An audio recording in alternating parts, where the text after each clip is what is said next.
Yeah, the picture. On YouTube. Yeah. On the YouTube, as they say. Yeah.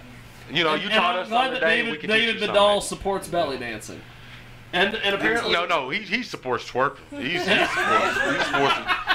twerking. I don't see how twerking is a type of belly dancing. I don't either. It comes from sukus. I mean, all you see is It ass. comes from the midsection. That's all you see is ass and You know? It's that an other stuff. That other exaggeration of a certain dance move in the suku style of belly dance over in Europe. every dance comes from some kind of something. S-O-K-O-U-S. But Sukus. I'm telling you, people will go to a twerking contest. People will go to a twerking contest before they go to a belly dance. I'll tell you what. Okay. I'm going to tell you what, I'm going to tell you what again. Go For ahead. example, American belly dance, feminine style, does more side hips. And then the masculine belly dance does more hip thrust. Over in the sukus dance in Europe, they do more hip thrust. Even the women do the hip thrusts. I don't know. That's where the twerking comes from. Did you know fun fact? Fun fact, I can belly dance too. Yeah, let's see. No. I used to be a stripper, but I quit them days. It's too much trouble. Too much trouble. Too much trouble. Well, But you be surprised, man. Like, you really be surprised. Like, stripping, like, women pay way more than men. We go to get free looks. Women go, their man pissed them off. They're in the slump, and they just want to try to get something. Parties. Yeah, they want to try to get something off. I'm going to try to get something off. And they pay way, and they're way nastier than like, you think that we're bad? No, women are way worse, man. You don't know how many times I had to swap women's hands from like trying to take off my stuff. That's like, whoa, stop. I felt like I was at a mosquito contest. Just. If you didn't, then you would have gotten in trouble by your manager. Yeah. Oh, it's illegal. You can't even get a woody. You better not even get a semi-erection. No. Because it's more harsh rules for men than women. You better not do. Oof, I tell you what, buddy. They have your balls in the vice grip, and I tell you what, your pockets won't like it when it's done. Neither will your boss. You know, Stan is learning so much more. I know, about me. and that's where we go for our first segment here. We've got Stan Finger with us. We're going to be talking to Tone, and David Vidal is going to be playing some tunes for us. And also, I'm going to try to con Tone into freestyling over David Vidal's guitar today. So we are going to see if, and if not, we might just have Buddha do it. I don't know if Buddha can freestyle. I don't care. I'll look for my jaw heart. Derek said he was going to do it. He might have forgot. I don't forget much. I know, but that leaves a lot open, I think. Yeah, but I didn't never book a date. I didn't book a date. You know, sometimes you got to book a date. You know. Doesn't matter to me. Well, Stan, I would check your microphone to see if it's on. Yeah, you can hear me all right? No, check the microphone and see if it's on. Because I think Britannia put batteries in, but I don't think she actually turned on the microphone. Because where is she at? She's being depressed again. You know what? Depression is hitting a lot during this hot weather right now. I mean, that's dehydration and lack she's of sitting at the meals. house being depressed. Grab another mic over there, because there's got to be another one. There's one right there. There's got to be one that. I've been feeling the same way, man. It's just been so depressing. That one's on right now. Yeah, the light's on, so we're good. There we go. And I can see it over here on the deal, so we're good. Now, Jaybird is all about Stan Finger. She sent me because earlier when we were doing our taping for iHeartRadio, we were supposed to interview this guy named Larry Hauk. I think is how you pronounce his name. Yeah, she didn't show up. But she was late for the interview. Yeah, she was late for the interview. And so we didn't do the interview with Larry Hauk. I think Hauk. Get to the chopper. Give him the chopper. Get down. and so we've got Stan and Jay.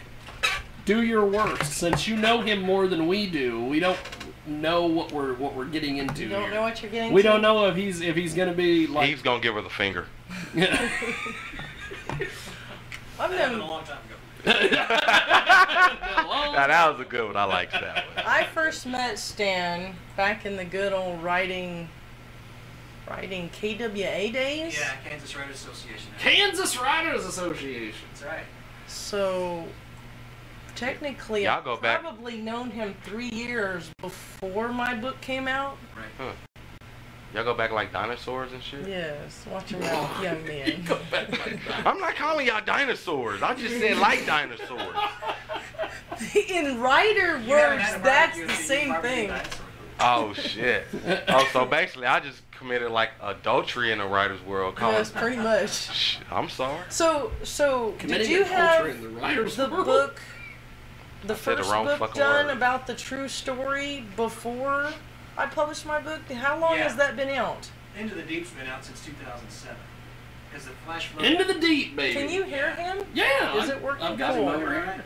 Okay. No, that's a nonfiction book. It's a true story about a flash flood on the Kansas Turnpike. Labor Day weekend in 2003 that killed 6 people, 5 members of the same family in There. Chase County. Is that better? Yes. I heard about that. Yeah. That's a hell of a deal. The father and the family survived it and asked me to help him write a book about it because people kept saying, "What the heck happened that night?" Yeah. It was. They were crucifying him in the media. I mean, Yeah, because he survived, and he openly said, "I have no idea why I lived and they didn't," because the van was swept off Wow. the turnpike, and everybody got swept. 3 youngest kids were still in their seatbelts, so they died in the van. The 3 oldest, the mom, dad, and the oldest child, were out of their seatbelts, and so the floodwaters swept them away. He lived, and they died, and he got crucified for being a so survivor. calm. Yeah, For basically. being a fucking. How did he still to this day That's couldn't a tell hell you of a deal. why he survived. And so he said people kept telling him, "You need to write a book about how it happened." And I covered the story, the Eagle, because I'm a reporter for the Yeah. Eagle. Yeah. And he called me up a little after, more than a year after it happened, and said, "Hey, people keep telling me you need to write a book, but you consider writing with me because you did the best job at telling the story when you wrote about it." And so I thought, well, I've never had a book published before, but I'd written a rough draft of the second book, Fallen Trees, and so the idea of writing the book didn't spook me. And I said, okay, yeah, let me see if I can get some time approval from the paper and make sure there wasn't any kind of conflict of interest. And they said, no, that's all right, go ahead. And so he and I started working on it, and this book came out in 2007, and he's made a career since then of talking about how he dealt with losing his family Wow. like that in one. So it became like a motivational speaker, so to speak. Exactly. That's what he's still doing to this day. Man, that's good money. so how'd you get the encouragement to go ahead with your own story? You mean this nonfiction book? Yes. Well, I'd always wanted to write books. I grew up on a farm in the middle of nowhere. So there was nothing to do. Nothing. Nothing to You haven't been at my farm. Huh? I said you haven't been in my farm. Nothing to do. do. But yours is probably newer update. You got TVs, cable, internet. Yeah, ours was, we got 2 channels on a good day. Yeah.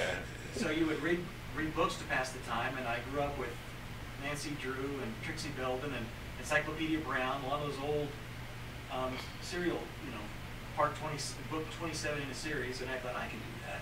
So I had my own little mystery series of books, and from that I just thought, one of these days I want to write my own book. And driving across Kansas one day, I saw there was this grove of trees that was kind of a mile marker. If you knew when you got to that grove of trees, you knew where you were on your trip back to Wichita. I know what you're talking about. Or Hutch. I think I know what Yeah. you're talking about. Exactly. Somebody hunks at that tree all the goddamn time. Yes. And then- I don't understand. I don't why understand people it. honk at that stupid Man, tree. when she did, I was like, what the hell are you hunking at? Brittany honks at that stupid tree all the Oh, time. really? We go to Then I Wichita thought- and all of a sudden, bam, bam. I'm like, what the? And then I found is that this grove of trees I was talking about, it's near there, but they got cut down for some reason, and I thought, man, that totally changes the look of the whole area. And I got this idea, what would happen if this was something you grew up with and all of a sudden was gone? And the rest of the idea for the book just started Pouring out. pouring out in my mind. And by the time I got to Wichita, the first 3 chapters were in my head. Sweet. And I started writing them down because they just kind of Just bang in your kept like going. a song that you can't get out of Yeah, your you head. just can't get Yes. out. And Yeah, you and- got to get it out And because that's what I it did. I just. started putting it on paper, and it got to be where 1 chapter at a time, which slowly stopped. I mean, people would say, "What's the rest of the book going to be?" I don't know. I can only see this for like you're driving, you can only see so far down the road. That's what it was like writing the book. So, but you had the rough draft for that before you did the nonfiction. Right. Yeah. But you finished it after it. Right. What was the reason that you all of a sudden someday just sat there and said, "I'm gonna finish this"? Because it needed to be finished and it needed to be read. It's like there's a story here that's going to reach people. Is this something like, you know, like with artists? Yeah, I know you done did this plenty of times because you're an artist. I know you done did this plenty of times. You start something, and then you be like, you know what? I'm just not feeling this one. You move on to something else. Yeah. And then then one day you be like, I need to finish that. I got the perfect stuff for it. Was it something like that? Like something happens in your life. The whole book was there, but I needed to fine tune it. Yeah. You know, it's like I got this is here, but it needs refining, for lack of a better word. Because friends of mine know this story from ages. I worked on this for more than 2 years, and I kept thinking, I don't know how this is going to end. In fact, I had a story that I've shared with some friends. A sister's mother-in-law was diagnosed with cancer, and it was advanced, and they said, well, there's not a whole lot we can do for you. So I thought, well, since she's not been able to get out much, I'm going to send her what I've written so far just to give her something to read. It was about 3/4 of the way done at the time, and I sent it to her, and then I saw her at church on a Labor Day weekend, and she came up to me before Mass, grabbed my arm, and says, "You got to finish the book. There's not much time left, and I need to know how it ends." And she was dead serious. She was really interested in the book. And I said, "I'm not sure how it ends, but I'll do my best, but it's only showing me a little bit at a time." And then a few months later, I took a date to see Shakespeare in Love, the movie. And after the movie, and I dropped her off on the drive home, all of a sudden the rest of the book just materialized in my brain, just like the opening chapter said. And I went, holy cow, that's a really interesting ending. So to this day, I always say, well, Shakespeare helped me finish the book. Because of Shakespeare in Love. Shakespeare helped a lot of people finish a lot of stuff. Anyway, I called up the day or two later, say, hey, I know how it's going to end. And but they said she didn't have much time left. In fact, they weren't even sure she would be able to understand what I would say because she hadn't been talking much the last day or two. But then my sister said, I'll put the phone up next to her ear and you talk and we'll see what happens. And so they did that, and I told her, well, here's how the book's going to end. And I took about 2 or 3 minutes to tell the rest of the story, and all of a sudden she goes, what? You can't do that. I mean, we had this really passionate 10 or 15-minute discussion. She came definitely out of what she wasn't talking just to say, wow, that is. And so I thought, that's touching. The way she responded to that, and I told her, I said, I understand your thoughts, and I appreciate what you have to say, but I feel like I need to honor what the muse is telling me because I've kind of been following all along the whole time. So I did that, Yes. and so when that happened, I thought, I need to finish this and get it out there because it obviously speaks to people.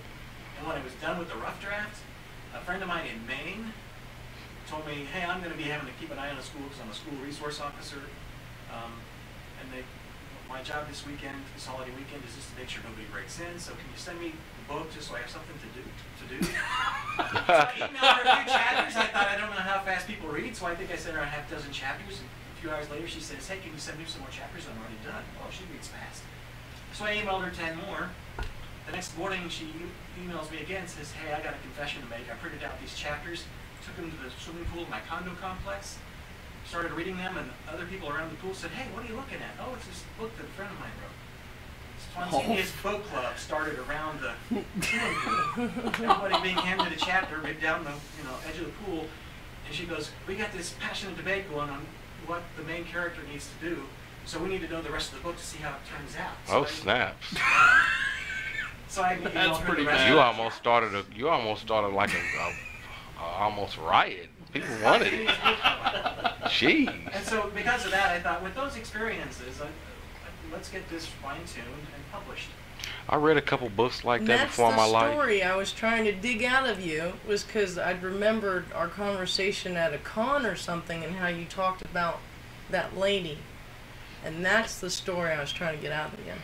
No, I mean, it's just the right setting. Yeah. with the way you told it, the book sounds definitely awesome. It sounds like something that if it can make a person that haven't been talking for days come out and start talking, to actually start talking, and they're going through a life-changing, I mean, basically a life or death situation, that's got to be a touching book.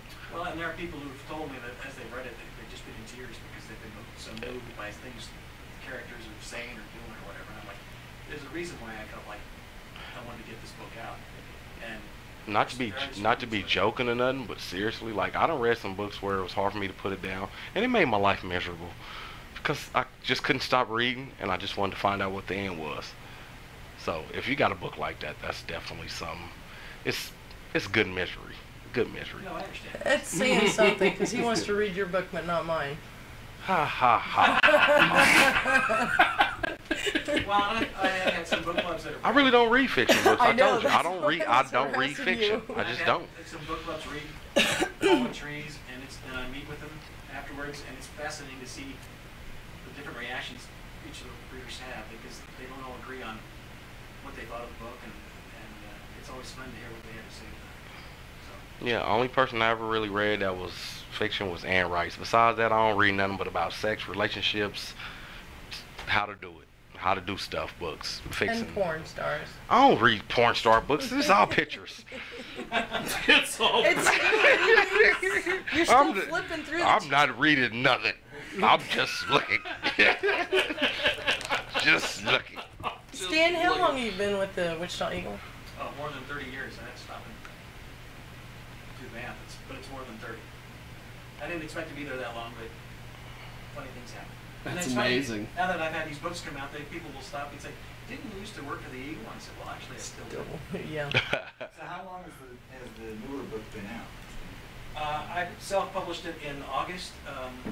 My mom was diagnosed with terminal cancer last spring, and I decided to do the self-publishing thing because even though I finished the publishing it, I was getting ready to ship it to agents. I thought if I go the traditional publishing route, she'll never see the end product. Yeah. So I self-published, so she would be able to see the cover and the dedication before she died. Not That's only awesome. that, but That's you awesome. needed to keep the story as it is because so many times the major publishers Oh, they will change it. They your change- character, they they change. change the scene. By the time you get it back, you never even knew you Change the wrote name it. of the Yeah. I'm glad you did the route you did. 90% of the writing publisher companies are self-published. Yeah.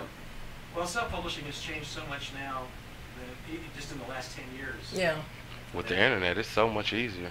So you're happy with the result of the self-publishing? Oh, what's fascinating is I've been showing it to various agents, and they go, "I love that cover. How did you come up with that cover?" And I'm like, "Well, a friend of mine on Facebook that a police officer in Wichita offered to help me with it because he's done some cover design in the past." And I said, "Well, and we kind of talked it through, sent me a couple of rough drafts, and we just came up with this." Bam. And the name just kind of came to me, and I said, "Oh, they even like Pretty the name." amazing. Yeah, because you're right. A lot of times the publishers, they want to change the name of the book. Oh, yeah. They changing everything. They change everything. They changing everything. We've had authors on this show and on the other show that we do where, yeah, Derek's right. By the time they get By the time you get it back, you be like, I didn't write this shit. I didn't write this. Well, like, own it. Yeah, It's you- there. It's You're like, I didn't write this shit. This was my first book, the nonfiction book, was done through a publishing house, and we had to. They finally agreed to this was the name we picked, but we had lengthy discussions about that. Wow. Had to go back and forth, and we finally sold them on it. But they did want to change the name, and there was some discussion about the cover too. We ended up what they came up with. We ended up liking a lot, so there wasn't a whole lot of arm wrestling with the cover for the nonfiction. That's awesome. There's no love in artistry no more. Like it's all business. Like what you want. There's no love in artistry. We still have Tone's interview coming Yeah, up. That's gonna be fun. There's no love. I mean, there seriously isn't. Like anything a person does, whether a person writes a script or writes a book or writes a song, by the time the main people get it, the industry people want it, and they look at it, they want to change everything about it. They want to. Yes. It's all about. It's all about the sale. It's all about the money. It's not when it used to be, about, individuality. when it used to be, that's what it's about. Now everything's reformed to be, okay, you look like this type of person, so this is what we're gonna cast you as an actor. Yeah. You look like this type of person, so this is the type of musician we're gonna have. and you look like this type of writer, so we're gonna change your words to be like that. And it's sad because it's making everybody kind of be like, kind of like cows waiting to be slaughtered. You know what I'm saying? You put this cow over here because it does milk. You put this I'm serious. You put this cow over here because it's good at making dairy. You put this cow over here because, hey, it's good beef. It's like what we see in the movies so much these days. What's going to sell? What's going to What's going to sell? What's going to buy sell tickets? It's being a lot of animation or superhero movies because Evil stuff. that's a Gore for the sake of gore. And it's sad. It's So we mentioned superhero movies. Should I give you another spoiler for Wonder Woman? fuck no. Damn. It's messed up my favorite I know. aspect of Darren. Go ahead. Go ahead. You stole the good part of Derek. Now he's in the pissed off mood. Why would you do that? One of the nice compliments I've gotten so far is people have already asked, well, when's there going to be a sequel? Hey, you know what, Dan? Fun fact. If Drama's right here and Jag's over here, he's going to run that way. But what you don't know is he's coming back behind to tap Drama on the shoulder. Just so you know. Fun fact. Now, Buddha. That's the Well, truth. wait. Buddha will back you up on that. We're not going to talk to Buddha about it. Yeah, I know for a fact. And somebody here knew what's going on. She sent. You didn't even send it to me. I got one She more sent me the clip. Go, David. Are you selling any copies? How's it selling? Are you getting That's a like payoff? Well, I've That's been not told, really a good question That's for a an good question to author. me. well, I mean, I'm not judging you, but I'm genuinely curious. I'm told it's sold well for a self-published, but it's not sold well enough that publishing houses are wanting to Yeah. line up and. But I have agents that are looking at it now. But are And you they're interested in- marketing it online? Are you Yes, marketing? yeah, Because obviously you're doing some promos, you're doing Yeah, some it's- independent stuff. It's available on Amazon, Right. and you can get it in Wichita at Watermark Books. Yeah. And I just got a letter from Helen Plum's bookstore in Emporia asking for additional copies because they're Right. all been sold out. So it's kind of like marketing CDs. If you put out your independent Yeah. CDs, Yeah, you have to it's be like your own marketing. you be your own marketing person. You sell them off the bandstand, or when you go and do interviews, people are interested. They go in. That's right. Well, there's still celebrities that have like major production behind them, and they still have to do their own marketing. Yeah, that's the thing about it. Well, sure, you still got your you own still got to marketing. market, but you got to be everything if you're doing it. Yeah. yourself. But with it, from what I'm getting, I mean, not to undermine Dave's question, it really ain't about the sales. It's about that Yeah. this was something that you wanted to do. This is Oh, something that yeah. you wanted to put out, and it's not the sales that's actually That's not the wetting your whistle. That's not what's wetting your whistle. Just see people's reaction, to see that they love the book, to hear that there's a book club started over it. That seems like that's your motivation. Right. Which me personally, This was a story that I needed to publish whether it made any money. Yep. yeah, I mean, my opinion don't mean shit, but that's what you're supposed to do. Instead of saying, "How many books did you sell last No, night, Jay?" that's not. That's a good question because I'll defend my question. I mean, no, you ain't got, you ain't got to defend the question. I mean, because it's he's a marketing question. it himself, marketing CDs myself, marketing myself as an object. I know what that's like. You know what that's like. So the book world is a little bit different, but it's kind of the same thing. So But it's I can relate to what curious. you're saying as a musician. Answer this for me. The writer in me has books. I have several more books, Right. fiction and nonfiction, that I'd love to do if I find the time. Right. As a musician, if you write your own music or create your own music, don't you have music in you that you want to get out some way? It constantly comes out, fortunately. There you go. Fortunately. I mean, I actually have people who want to record me who like take the costs on. And I'm like, what, am I going to say no? Right? Right, but, And I tell them, you're going to make nothing on this, okay? Know that whatever expenses you've got, it's a loss. but It's there's like- music it's in a you write-off. that you want to play. Always. Right. Always. It- And you're just trying to find a way to And it will come out. It will find a way. It's like Right. water. It will find a way. And for me as a writer, Yeah, but I'm just curious fiction about the and self-publishing, nonfiction. the Yeah. self-publishing world. If you can, you know. I wasn't trying to put you on defense, Dave. there are people. We're having a conversation. I'm not a. I mean, me personally, as like listening to your music, whether you telling them or not, they gonna lose it's gonna be a loss for them. The whole point is that they want to hear that. Yeah. And your whole point is you want to get it out. It's got to get out. I mean, Well, it has to be released. The power behind this particular book is that the music, it's the same thing. It's like the more you got out of the way, the more the story told itself. Exactly. People keep saying, "Is this book Right. about you?" And I say no, because anytime I tried to plug myself or Right. anybody I knew into the Yeah. story, it would shut Right. down. Right. I had to pull myself out, retreat. And I like to tell people I felt like a stenographer for this novel. I just had to get out of its way and let it flow. Right. So That's what you're saying is a writer's block, so to say. My writer's block was the opposite of when I tried to sit there and, like for the first book, I tried to make sure that a certain person could read it, Yes. and that was my writer's block. And the second book on the sequel is that I was trying to write it so that only the youth could read it, and I just can't do that because if I do that, then the story won't come out. So I have to totally write get for that. me Exactly. I totally get that. and the plot. And I'm working on another novel now that's completely different than this. This one I only knew a couple chapters ahead at most. The one I'm working on now, I already know how it's going to end and execute. Yes. And yet also giving the muse enough free reign so that if she wants to bring in some surprises, she's got the license to do that. And it's fun to see it. That's awesome. That sounds good. Yes, she is. I'm so glad you finally made it on the show. You just made her so happy. It makes total sense. Well, she and I have It's had awesome. conversations, off air, on camera, during these years about writing and Right. the challenges and joys of it. So she understands the journey and the struggle. Well, Stan, if people want to get the book or get involved with you, how do they do this? Well, I'm on Facebook and Twitter. And You got a Jay's fan my page? stuff. Yeah, on Facebook. Not your personal Oh, page. the You have Facebook. a fan Stan, page? Yeah, Stanley Figure, my full name. I just don't get Twitter. There's days I don't get Twitter and I'm on Twitter. I just don't get it. But just look my name up and the name and the book Fallen Trees on Amazon, and it's there. It's getting That's strong awesome. reviews, so that's always great. It's available. If you're a member of Goodreads, you can find it on there too. Goodreads now. I do got Goodreads. I like your page now. I didn't know you had one. There you go. Well, we definitely will have to get Stan back on with Yes. Dr. J. Izzo at some point. Because I know Jay Izzo will want to talk to him.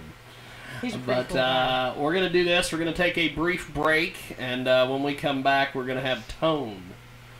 Not Tone G, as I called him earlier. That's a misprint. Somebody from the internets referred to him as Tone G. Someone from the internet. Someone from the internet. Was that someone you? Probably. We are going to go to the Blue Collar Glomeration. Huh? They have this thing called Devil's Lair they sent me, and they're like, we want Derek to hear our songs. Are you serious? Yes. Are you fucking kidding? They Please sent me an say it's email not and another want war. you to hear the song. They want me. They I'm wanted the you to hear wrong the fucking song. guy to be trying to ask to hear a song if you know it sucks. I'm not getting him. So here's this.